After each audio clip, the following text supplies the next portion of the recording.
Hello everyone, welcome to educational hub YouTube channel. तो दोस्तों, आज की वीडियो में फिर से वही बात करने वाले हैं, जैसा देश वैसा भेष, जैसा स्टेट वैसा रूल।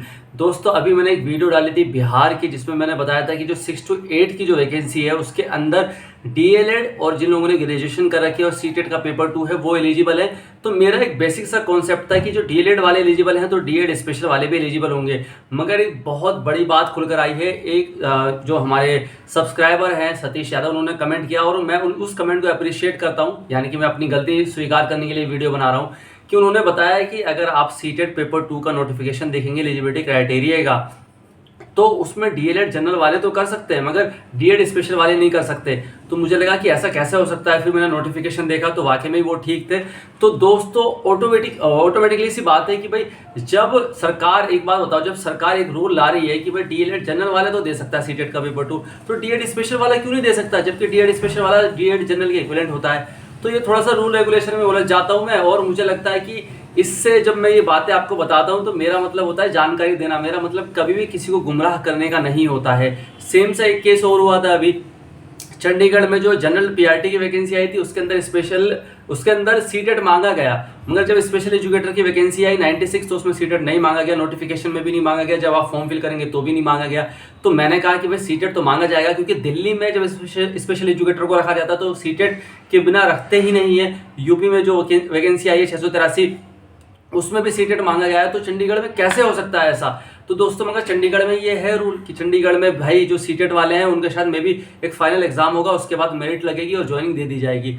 ऐसी हरियाणा की बात कर लेता हूं मैं। हरियाणा में अभी 1-2 साल पहले एक नोटिफिकेशन आया था कि भाई हरियाणा में सिर्फ एस्टेट अलाउ होगा, और ये नोटिफिकेशन की मैंने वीडियो भी बनाई थी, बट काफी टाइम हो गया। तो मुझे लगा कि सीटेट जो है वो अप्रोक्स सभी स्टेट में, मैक्सिमम स्टेट में, मतलब मैं सभी को तो नहीं बोलूंगा, मैक्सिमम 4-5 राज्यों में तो मुझे भी पता है वहां एलिजिबल होता है। तो सीटेट स्टेट में एलिजिबल होगा। तो मैंने बोल दिया कि भाई सीटेट में, जो हरियाणा में जो स्पेशल एजुकेटर की 1380 वैकेंसी आएगी उसमें सीटेट एलिजिबल होगा। तो काफी लोग मेरे पास आ गए कि नहीं सर आप गलत बोल रहे हो, स्टेट एलिजिबल है। तो मैंने कहा नहीं यार, ऐसा नहीं होना चाहिए। फिर मैंने नोटिफिकेशन पढ़ा, जो कि मैंने पहले पढ़ा हुआ था, फिर मुझे याद आया करण अर्जुन की तरह। तो मैंने कहा यार ये बात भी सही है। तो ये जो सरकारें थोड़ा थोड़ा बदलाव करती रहती है ना, और क्योंकि मैंने पहले वो जानकारी ली हुई है, तो मैं उस परसेप्शन पे जो वीडियो बनाता हूँ तो थोड़ी बहुत मिस्टेक हो जाती है। तो ये देखो, मैं आपको अपना भाई मानता हूं, मैं आपसे जो भी आप बताते हो उसको मैं थोड़ा सा रिसर्च कर लेता हूं, ये मेरी जानकारी में इजाफा हो जाता है। तो मैं तो आपको भाई मानता हूं, मेरे लिए आप सभी गुरु भी हो गए। मेरे आप सब्सक्राइबर हो, आप मेरे लिए गुरु भी हो, क्योंकि अगर आप ज्ञान दे रहे हो, कुछ नॉलेज बता रहे हो, तो आप मेरे गुरु हो। और अगर आप मुझे गुरु मानते हो तो मेरी भी ये छोटी छोटी मिस्टेक है, इसको नजरअंदाज मत करा करो, बताया करो कमेंट बॉक्स में। क्या बोल रहा हूँ, नजरअंदाज कर दिया करो, कमेंट बॉक्स में बताया करो।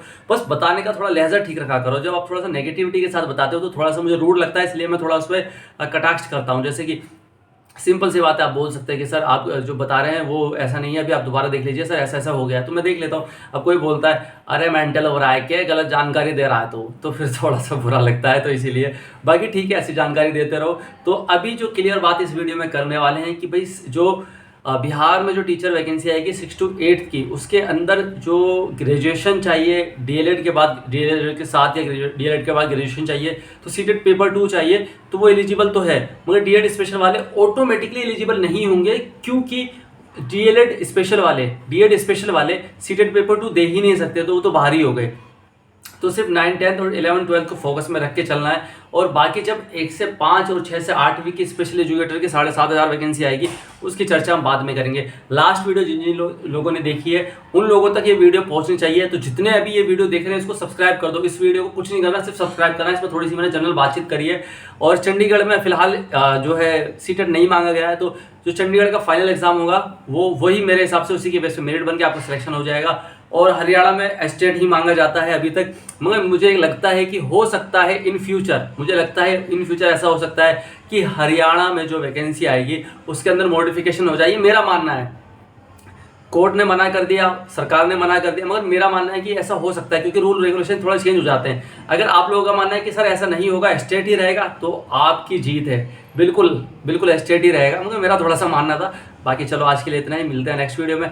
और जो भी जानकारी हो आप लोगों को थोड़ा सा ज़्यादा बिल्कुल कमेंट बॉक्स में बताओ, बस लहजा थोड़ा सा अच्छा रखना है, ताकि एक लगे कि हाँ भाई कोई जानकारी दे रहा है। क्योंकि देखो दोस्तों, क्या होता है कि एक गुरु जो होता है ना हमारा, वो हमें जानकारी देता है बहुत सारी, तो वो घमंड नहीं करता, वो जानकारी देता है। मगर एक चीज़ जो उसकी गलती होती है, तो वहाँ पर फिर हम अपना दिखाते हैं, नहीं सर आप गलत बता रहे हो, आप गलत। यानी कि ये बात समझो कि मैं छोटा सा हूँ, एक गुरु भी बड़े हैं, एक छोटे से को इतनी सी जानकारी है और वो उस बात पर गुरु को गलत ठहरा रहा है मतलब अपने अच्छे बनने के लिए।